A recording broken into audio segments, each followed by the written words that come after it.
An exciting morning to return on your screens to talk about sports developments across the world, from the world of tennis to the world of basketball, where several actions are still up and running, even looking at the world of football this particular morning, as attention is gradually taking shape at respective national teams. For Nigeria, it is preparation for the FIFA World Cup playoff in Morocco against Gabon, of course, national teams. Beg for pardon. The other games will see Morocco, Cameroon rather, take on their opponent, which will be DR Congo. Nigerian players are reporting in camp, but at the moment, you still have a few players that are left and are yet to report in camp. We'll tell about that this particular morning. We'll also look at the ATP finals, 2 games we saw yesterday, and more to come much later today. We'll look at the world of football extensively, what's happening at the respective club sides as regards injury worries, and coaches also being relieved of their duties. Trust us to bring all of that to you. I am Mutabe David, and I'm super delighted to be here on your screens to look at all of these in the world of sport. But before we talk about all of these conversations extensively, let's first of all bring you up to speed with some of the big and trending stories emanating from the world of sports. Welcome to the show.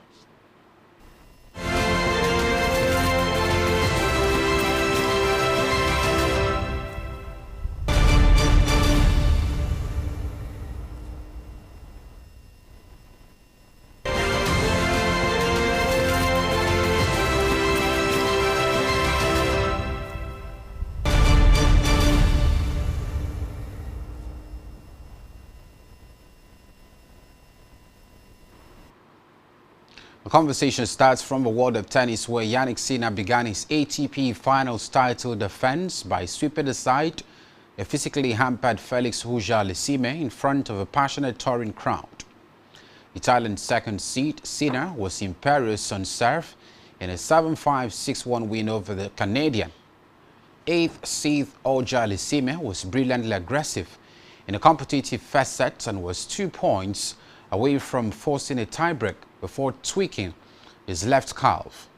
The 25-year-old called for the physiotherapist twice in the second set, where he won just 1 game. Victory puts Sinner top of the John Bock group as he beats it to secure the year-end world #1 ranking. Sinner has not lost to a top 10 player, that is not Carlos Alcaraz, since being beaten by Andrei Rublev in August 2024 at a tournament where Sinner played 2 matches in 1 day. Away from that, once more, it is Aryna Sabalenka, Iga Swiatek and Coco Gauff at the summit of women's tennis. Sabalenka will sit top of the tree of a second consecutive year. Numerous big final defeats, including 2 Grand Slam finals and the most recent WTA finals defeat to Elena Rybakina, have cost her from making more progress. However, this consistency at the top has seen her secure the #1 slot after 1 point filling her rival's breath down the back of her neck. This could have changed the US Open, where Sabalenka triumphed over her on court challenges. Swiatek has endured on an up-down season. Titles at Wimbledon and Cincinnati have put a positive twist on what was a slow start to the year, which saw her drop down to 8th in the world at 1 point. Gauff has also endured her struggles. A scintillating clear swing, which culminated with a Roland Garros title, set her up for a blockbuster end of the year rankings. Away from that, now straight to the NBA, where the LA Lakers, courtesy of Luka Doncic, who had 38 points, Rui Hachimura scored 13 of his 21 points in a pivotal third quarter, and the Los Angeles Lakers pulled away in the second half to beat the Charlotte Hornets 121-111 in the early hours of today. Austin Reeves added 24 points for the Lakers, who have won 6 of their past 7 games. Doncic thrilled the crowd with 5 3-pointers and some dazzling passes, but even got himself hyped when he drove down the lane for a flying 2-handed dunk in which he hung on the rim in traffic. He even flicked the ball from 3 quarters and switched it moments after the Lakers called a timeout in the fourth quarter, drawing a row from the Lakers contingent.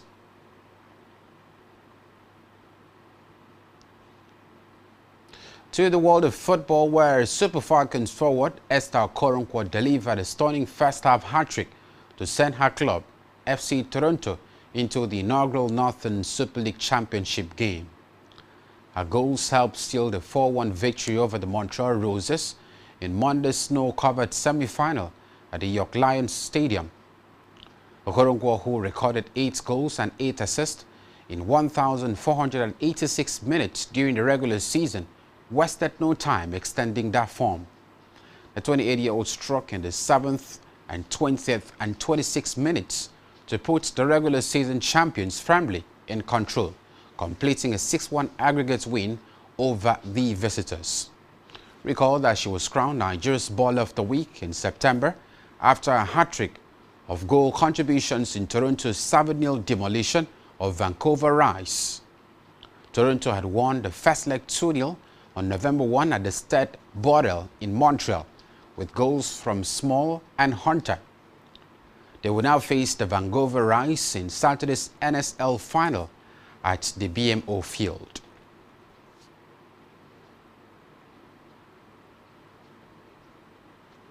And that's all we have for Sport Wrap-Up at this time. We'll take a breather. When we return, we'll talk more about conversations extensively surrounding around the world of sports.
Good morning. Welcome to another exciting time. We talk about the best of stories in the world of sports at the Sports Central. My name is Blyden Kim. Exciting times ahead. With David here for company now. We'll be looking at some of the key talking points in today's edition of Sports Central. Part of the conversation, we'll look at the year-end competition taking place from the men's category and even the women's category and what the different expectations are. And just as you heard from a sports wrap-up, and we're also tracking the ranking point for some of the big superstars in that regard.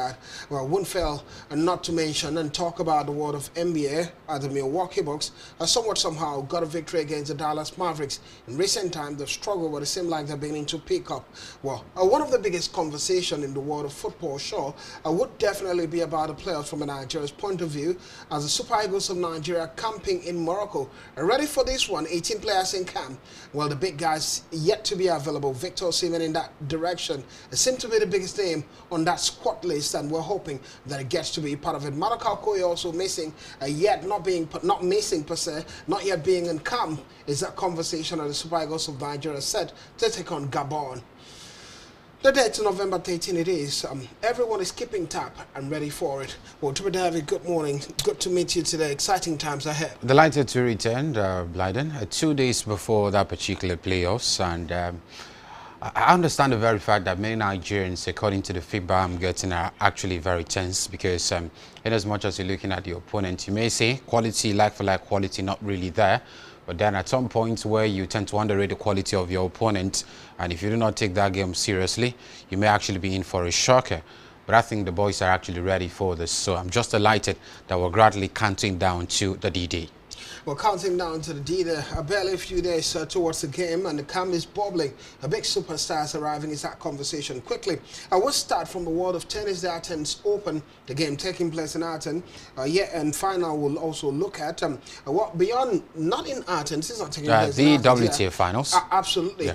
The WTA finals, Yeah. we're talking about the one that's taking place in Italy and the one in Riyadh.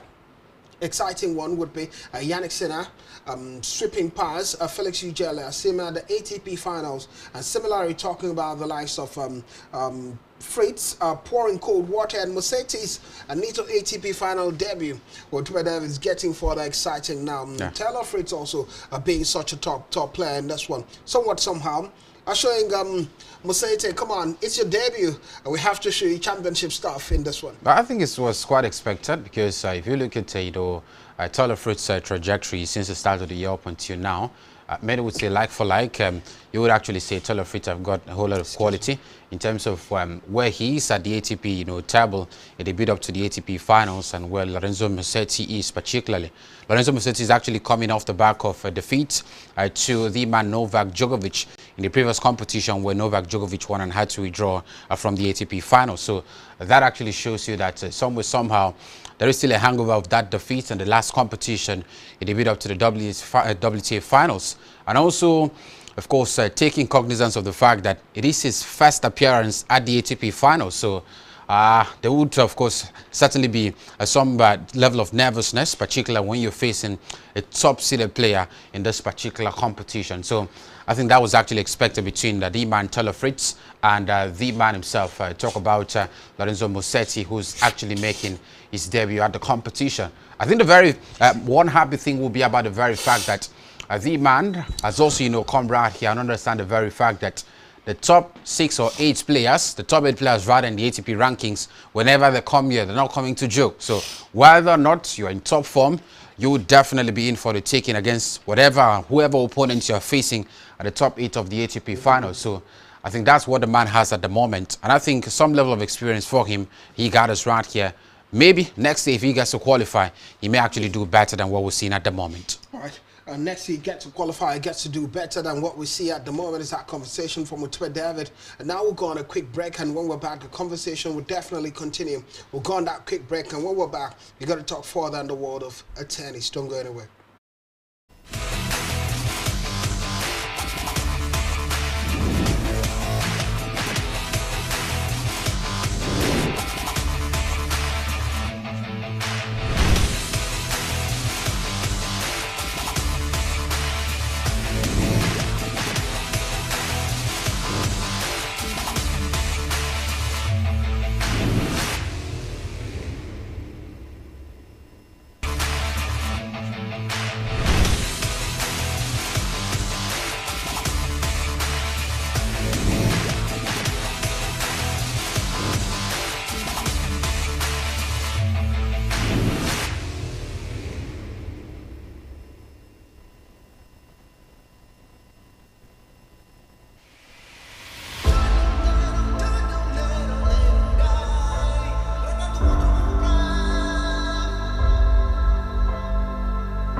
Welcome back. It's still Sports Central, and my name is Bladder Kim. Even getting further exciting after going on that quick break, a sharp break in that direction. And now we'll be talking about the world of tennis and excitement in the world of tennis even further. Well, some of the games we really look forward to was world number 2, Yannick Sinner, getting a victory over Felix Auger-Aliassime, the Canadian international, a 7-5, 6-1 victory. And we're talking about Taylor Fritz, a 4th-seeded player, 6th-seeded now. Things are changing so fast. It seems like I've been missing a lot of these action, but Taylor Fritz now ranked number 6, a 6th-seeded player in this one, getting the better of Lorenzo Musetti, the Italian, in this particular one, the group stage of it. Talking about a 6-3, a 6-4 victory. Well, further games will be taking place today in the world of tennis at the ATP Finals with Tuba David, and Tuba David is still part of the mix now. And what be Carlos Alcaraz taking on Taylor Fritz, world number 1 against world number 6. And what are we expecting? What gets to happen? We've seen the form of Carlos Alcaraz in this one, and Taylor Fritz also being absolutely fantastic. Well, I think it's quite very difficult at the moment to look at the very fact that the man, Taylor Fritz, and maybe Carlos Alcaraz, and look at the possibilities of either players getting it through to the next game, particularly because I look at Carlos Alcaraz. The man has also been struggling recently. He was actually knocked out of a major tournaments, the Paris Masters 1000, and then we had Yannick Sinner go ahead and won that particular title. Immediately after that, Yannick Sinner became world number 1. So I think at the moment, the world number 1 spot is still thrown widely open as regards where both players will actually finish at the end of the tournament. So that could also be some morale boost for Yannick Sinner to keep his head down and fight for it. Every single game comes with details and is also quite consequential as a matter of fact. So I expect Carlos Alcaraz to start gathering that wins, because the more you gather wins, it sets a momentum for you. Yeah, you might actually lose against Taylor Fritz and still stand a better chance at the next game to progress to the next stage of a competition. But then I wouldn't want that to happen, because the more wins you get, the momentum, the more confidence you actually get as you progress in the game. So for me, Carlos Alcaraz in the taking in the game. Carlos Alcaraz in the taking in the game with what David says. Meanwhile, Lorenzo Musetti, a 9-seeded player at the year-end final, would take on Alex de Minaur, the Australian. Now, quickly, let's move away from the world of tennis and talk about basketball. And I come as fast as possible. Part of a conversation in the world of basketball begins with the Milwaukee Bucks and having a dominant performance, not too dominant, just 2-point win for them against Dallas Mavericks. And meanwhile, the LA Lakers had to use a strong third quarter to earn a 6th win in the last 7 games. Well, we'll get to talk about other games, but quickly the first 2 become so interesting now. Yeah. I mean, Milwaukee Bucks adding up the number and aging the Dallas Mavericks. Recent times not been the best of performance for them, but somewhat somehow when you have a build-up against the Dallas Mavericks, good enough to set the momentum for the team, a good win for them, 2-point advantage over the Dallas Mavericks. Well, the points margin not big enough, but I think it's quite good for the Dallas Mavericks. And of course the Bucks, as a matter of fact, because those were 2 top franchises facing off each other. But for the Bucks, a good win for them, especially looking at the very fact that even when we've actually had some traded deals, not really going in favor of the Bucks, because if you look at the players they actually traded and brought in for Damian Lillard to go either way, not so quality in terms of individual brilliance, in terms of the quality we've actually seen over time in the NBA. But the man, Giannis Antetokounmpo, still stands tall for me. He's been the face of the side, and no matter how you want to look at it, the man, of course, also had double figures. Yeah, 30 massive points. Absolutely. And 12 rebounds and 5 blocks for Giannis Antetokounmpo. I think where my worry becomes even more now is the fact that what happens if the man unfortunately gets injured in a particular game? Can the Bucks, stand tall and actually get statement victories against top franchise? I think that's where it will be quite worrisome for them. But I think at the moment, that void left by Damian Lillard, the man is still filling those boots at the moment and not feeling it. And I just think it continues this way for the Bucks. Otherwise, it might just be one setback and we get to see a downward spiral for them. Well, today we're talking about a setback that could happen for the Milwaukee Bucks moving even further. But the other conversation will be some of the biggest teams that's also done quite well. LA Lakers themselves also having a way to find a victory now. Luka Doncic being the man that met the defense for them, 38 massive points, and that's when a big man knows how to turn up to the party, and he did exactly that. 6 rebounds and 7 assists against the Hornets, as the Hornets struggle about 121 and 111. Well, to David, Luka Doncic seemed like the buy that they did, the trade deal is paying off for them at this point. The big man turning up to the party. It's quite good for, of course, the LA Lakers at the moment. And talk about the man Luka Doncic. I think the major concern of Luka Doncic in the last 2 seasons was basically about injuries. Individual quality is never in doubt. It's always been turning up for the side. And I think if he actually stays, fit, he will definitely deliver the goodest. Whether or not the man LeBron James is part of the side, Luka Doncic is up there, and of course trying to add up the numbers for the side. Austin Reeves has been another player on the cards and on the lips of many this particular season for the LA Lakers. I could recall, I think, the third game for the LA Lakers where Luka Doncic wasn't part of it. Austin Reeves stood up, scored as many points as possible for the Lakers. So it certainly shows you that there are other young players who are not so dominant in terms of consistent performance who can actually turn up to the party for the side. And I'm quite happy about the progress, even without the man James, that's still gathering wins upon wins, and it's good for their confidence. Well, good for their confidence, especially when they have the biggest brand, the biggest name in the franchise not being available, and it seems like the baton is changing hand, and Luka Doncic being the main man that's taking over from LeBron James. We'll see what happens for them, as it's a long season to really look forward to at the end of the season, and what a mark would be for the LA Lakers. Quickly, we're going to talk about the Magics. Fighting down Magic in this one, a 115-112 win over the Trailblazers, just like the Spurs had to rally past the Bulls for 121-117 victory.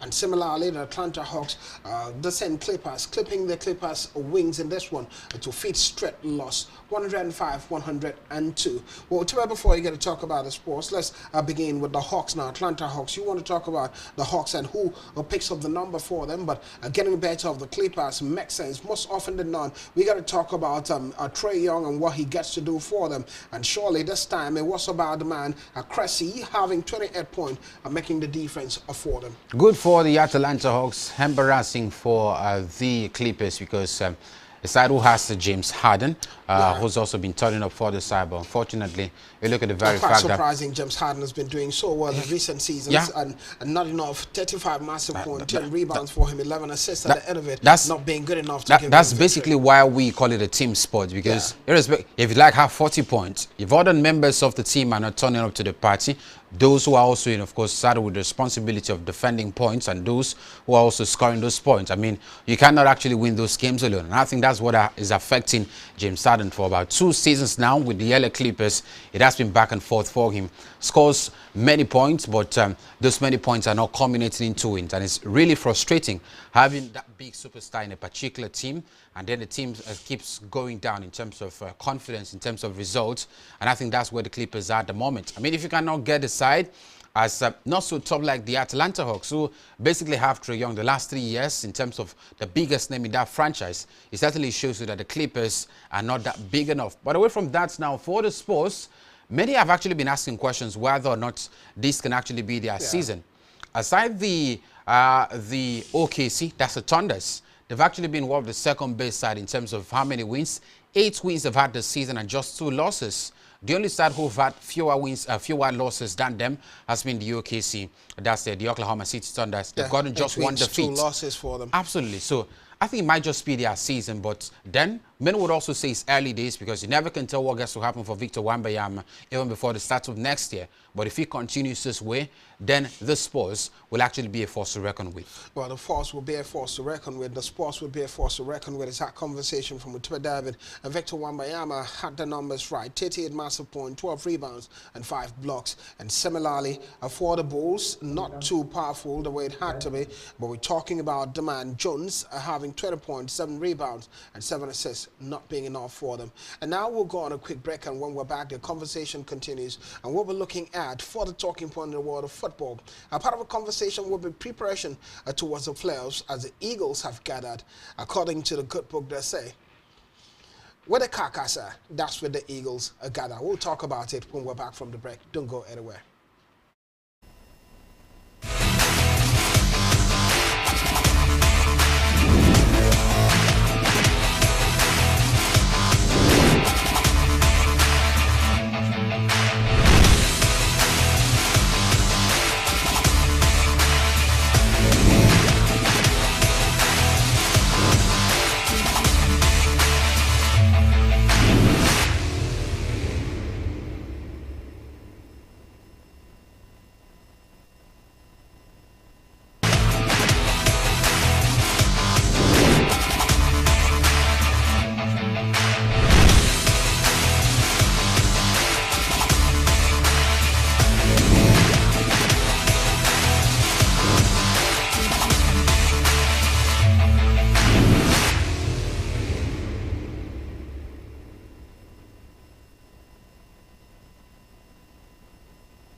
Welcome back. It's your Sports Central. And my name is Vlad with David. It's you and me for company, going nowhere and getting further exciting. And now we'll be talking about football stories around the world, and the excitement that drives the conversation would be the playoffs. Just as I said earlier on, the playoffs would take place center stage on the 13th, and we're talking about the Super Eagles of Nigeria logging horns against that opening Gabon in the first leg, and the next final from the Africa playoff would be the Super Eagles of Nigeria. If they beat Gabon, facing the winner of Cameroon against DR Congo.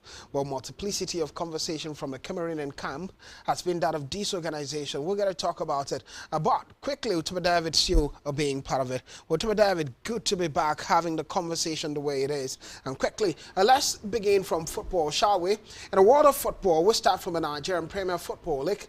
We saw yesterday Remo Stars getting back to winning ways and beating that opponent, as well as Rivers United peaking and away a victory in that regard. Well, let's start there because it gets intense from the Nigerian Premier Football League. Not often we get to talk about big teams not doing so well, but Remo Stars having to come back from maybe a temporary loss it could have been for them, beating El Kaneme Warriors 2-1 at home on Monday. Exciting game. Similarly, Rivers United doing well. Well, first of all, let's start with Remo Stars, the defending champions of the Nigeria Premier Football League. It has been quite a very, very torrid start to life this season for the side. Domestically, I won't even want to go to, of course, the continent because they were absolutely embarrassed by Mamelodi Sundowns. But if you look at the table, you also look at the last 6-7 games, it has been so far from convincing. And I think that particular victory yesterday was just more like breathing fresh air into the side who've actually been down mentally, who've also been down physically in terms of trying to gather points and even get wins as well. So the win comes in very handy for Remo Stars, who are still looking forward to, even if not repeating the same feat they did last season, the MPFL, but at least getting closer to it by finishing in the top 4 will be something to be happy about at the moment for the side. For Rivers United, a good away win for the side particularly. Just like we've always talked about, I think we've actually seen more away wins in the last 3 seasons in the MPFL, as regards what we've actually been seeing in recent times. So Rivers United now into the group stage of the CAF Champions League for the first time in their history, and also keeping up with that momentum right here in the Nigeria Premier Football League. I think it's good for their confidence, and I just want to see how far Rivers United can actually go. Can they challenge for the MPFL title this season under the tutelage of key man coach Finidi George? I think it's very possible. Just possible. Speaking about Rivers United having it and going even further. Meanwhile, at the new Just Stadium, Plateau United had continued solid performance and a form with a narrow 1 win, a victory against Bendel Insurance. The likes of Saka Gaffer are making the difference, scoring the lone goal in that game for Plateau United has picked a maximum point. Insurance, on the other hand, are still winless under the new manager Kennedy Boboye, piling pressure on the technical bench as the Benin Arsenal search for stability. And Kennedy Boboye is a new coach now, but still winless for him at Insurance. It seems like the magic one has left Kennedy Boboye somewhat somehow. Very disappointing, I must say, especially for a man who has won the MPFL title twice. More like the same situation we'll actually see with coaches like Jose Mourinho. I mean, known for being quite outstanding in your performances, but in recent times it's not adding up for you. So you're actually going from one club side to the other, one to the other. Being drafted to Akwa United. Absolutely, couldn't help Akwa United. Survived relegation. So I do not, it got even worse. Absolutely. So I do not know exactly what Bendel Insurance are looking for at the moment. But if the results continues this way, then they will be left with one option. One option, that's, of course, showing the man the exit door. I just wish the fortunes change for them as quick as possible. Well, many wishes in that direction for the man, and the fortunes getting to change for them, which we're talking about. And quickly, let's go to the Eagles camp in Morocco. Well, part of the negative traction that took place was that what we saw Alexei Iwobi giving pictures and videos of the hotel, the external part of the hotel of a 4-point hotel it is for them, but quite sadly, many traction that took place seemed like a distraction for the Eagles, but clarity came. It was just the outside, maybe the suburb where the hotel was and all of that, but the internal part of the hotel was so beautiful. Alexei Iwobi spoke about it, but we won't dwell on that. Let's go to the camp now and see the players that are in camp. 18 players in total are in camp, we hear, and getting even excited, waiting for the game against Gabon. Well, I try to go through the list of the players players that are there now. Looking at 18 players, Calvin Bassey being available, Alex Iwobi, Samuel Chukwueze, Tolo Rokodarim, Olakunle Olusegun being part of it. Now, had his debut in the last game against Benin Republic and the second game for him for the Super Eagles of Nigeria, talking about Olakunle Olusegun. And similarly, Wilfred Ndidi is in camp, Moses Simon, William Trusekong, Benjamin Frederick, Chidozie Awazim, Emma Sobasiki, Stanley Nwabale, Simi Ajayi, Ademo Lukman in camp, Akoda in camp, Chidere Juka returning to the Super Eagles of Nigeria setup, and Bright Osai Samuel Rafael Onyedika in camp. Just a few players are missing, but the biggest name, the notable name in here is definitely Victor Osimhen. I think Maduka Okoye also not being part of this mix yet in camp. Well, David, the camp is bubbling. Almost a full house we have there. Well, I think it's quite good for the Super Eagles of Nigeria. Both of them even arrived just earlier Sunday when the camp was officially opened, the 9th of November.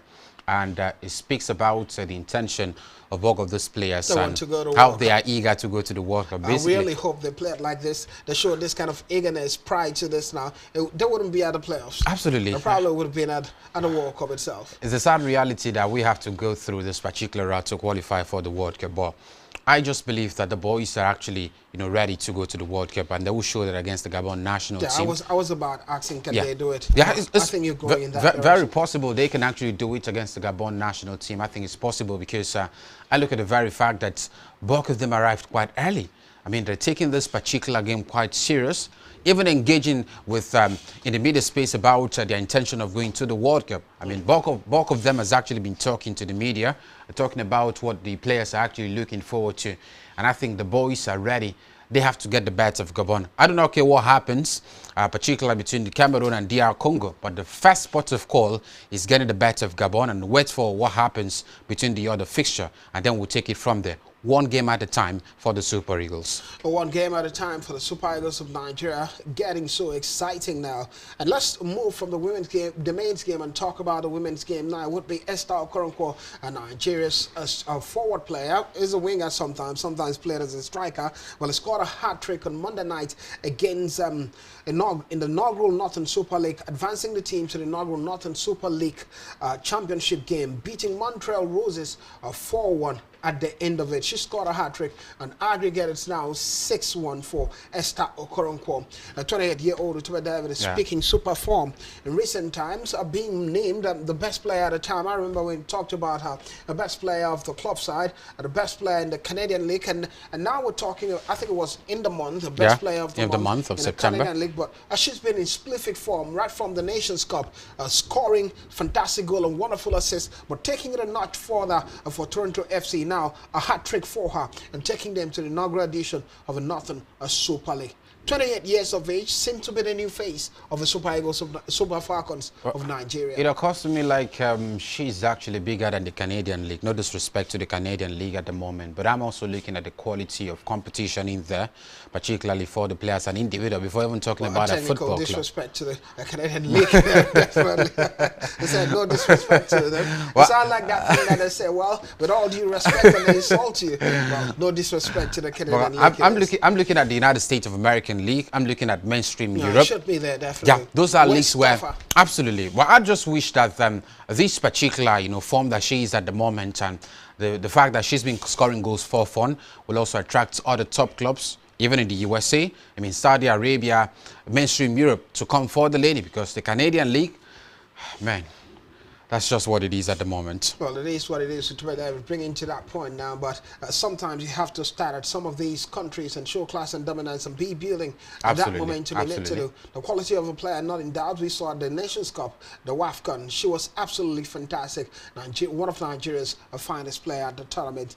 And we switch gear back to the men's game. Now we're talking about a Nigerian player who's not been called to the Super Eagles of Nigeria in recent times, but his form, even in his club side, Werder Bremen, has not been spliffing also. Well, he speaks up, and we hear that Victor Boniface feels that he's been unlucky in the Nigeria Super Eagles jersey. Well, David, I hear stories like that most often than none. Players say, well, I've been unlucky with a jersey, but I'm a good player. We see players this brings to memory when the Super Eagles of Nigeria donning the white shirt. You hear fans say, "Oh, the white shirt brings bad luck. They don't get a win so much." But come on, it's not about the jersey. Absolutely. It's always going to be about the performance. I don't know what you make of it. The player feeling he's been unlucky. Well, I think for me, it's not about being unlucky. I think the performance also speaks a volume about the man's struggles, particularly at the national team level. And it occurs to me that he hasn't still, of course, adapt, maybe understand what is expected of him whenever he dons the Super Eagles jersey. I mean, there's a player who comes on the pitch, even if he doesn't score, but you see very well, I mean, the level of performance, the way he actually expresses himself on the pitch of play. You know that sooner or later, once the goal starts coming, he would definitely do well. But for Victor Boniface, it has been quite a totally different story. From bad performances to missing sitters to not turning up in some games, and it has actually been a whole lot for him. No thanks to injuries as well that has also blighted his careers in recent times. But I think for Victor Boniface, he hasn't done enough in the Super Eagles colours. And I think it is not just about being unlucky. It is quite a story of the man not doing quite well in terms of performance at the national team colours. In terms of performance at the national team colours, have been surfing my system trying to get an information for me, and that information is not forthcoming, but it has to do with a scandal rocking the Turkish league. Well, according to reports we're getting, betting scandalists in Turkey, 1,024 players are under investigation. An investigation by the Turkish Football Federation has already resulted in sanctions against 149 referees and the resignation of 45 match delegates, which is getting even further. It seemed like a swarm of a wind coming in now. Yeah. And before it was all about the referees, and we shouted about it. And now players 1,024 players under investigation for it. In addition, 21 people have been arrested, including 17 referees, and Murat Otskaya, president of Oyaspor, a first division club. So a president of a club also being involved in this now. And he's been arrested, and that gets volume now, brings volume. And a list of those under investigation includes 27 top division players, including 2 from Galatasaray, 2 from Besiktas, and 1 from Trabzonspor, with exception of Fenerbahce. All top 10 teams have at least 1 player under investigation. It brings back what we were talking about, what Jose Mourinho spoke about it. The only club that's exempted is Fenerbahce. Now that shows you that Jose Mourinho was always right, and most times when we get to see Jose Mourinho speak, we just think that the man just wants to be dramatic. And if you don't actually pay attention to details, most especially, you can actually miss the point he's actually making. So I think if you actually have coaches, if you have a club president, a club owners being found wanting in betting, so how about the players? The players would definitely be part of it. So it's not a new thing for me, and I think they should be brought to book. I do not know how they will sanitize the Turkish league, but it's a whole lot of scandals in there. A whole lot of scandal in there. Time is up, as I just noticed there. But talking about Jose Mourinho as we set to bounce, what we hear is having a date of an eye-watering £656,000 bill left for the Turkish club. We don't know if it has to be the Turkish club to pay for it, Fenerbahce, but for a stay at a 5-star hotel, it is in a 16-month spell in charge of a Turkish outfit. Also, we hear Jose Mourinho had a jaw-dropping £7.7 million payout to leave Fenerbahce. Is that conversation as we close.